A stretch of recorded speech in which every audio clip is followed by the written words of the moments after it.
সম্মানিত ভিউয়ার্স, আপনারা দেখতেছেন এটা কিন্তু একটা ফুল গাছ, অর্থাৎ গন্ধরাজ ফুল গাছ আর কি, যা আপনারা দেখতেছেন। এই যে কলিগুলো বের হচ্ছে, এখন ফুলের সিজন।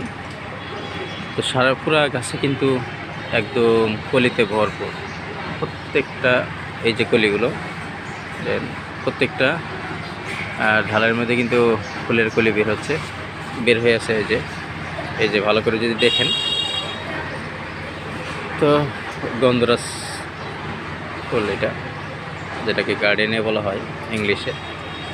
তো প্রত্যেকটা এই যে কলি, এখনই সিজন ফুল ধরা আর কি।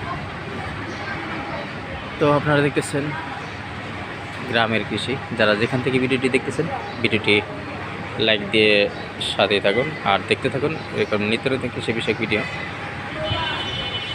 তো আপনারা যদি এই গাছগুলো লাগাতে চান, অর্থাৎ এই গাছ থেকে কিন্তু ডাল কেটে কিন্তু আপনারা যদি এই যে এখান থেকে যদি একটু চামড়াটা ছিলে রাখেন, তাহলে কিন্তু আর মাটি দিয়ে একটু বেঁধে রাখেন আর কি, তাহলে এখানে কিন্তু কলম হয়ে যাবে। তারপরে এখান থেকে কাটা যাবে, এখানে কলম করে তারপরে এখানে এদিক থেকে কেটে তারপরে আপনার টপে বা যে কোনো জায়গায় লাগালে কিন্তু চারা হয়ে যাবে। তো সাথে থাকুন। 1 ইঞ্চি পরিমাণ, মানে ডালটা কাটার পরিমাণ হবে 1 ইঞ্চি। এখান থেকে ছাল উঠায় ফেলবেন।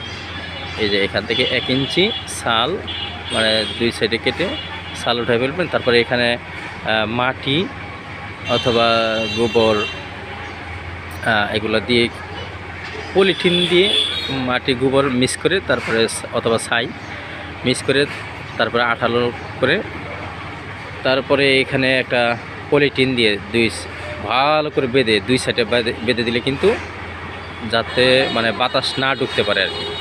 তারপরে এটা প্রায় 2-3 মাসের ভিতরে কলম এসে যাবে, অর্থাৎ শিকড় বের হয়ে যাবে। তারপর আপনারা এখান থেকে কেটে যে কোনো জায়গায় লাগিয়ে দিলে কিন্তু একটা চারা হয়ে যাবে ফুল গাছ। এই যে, তো সাথে থাকুন আজকে পর্যন্তই।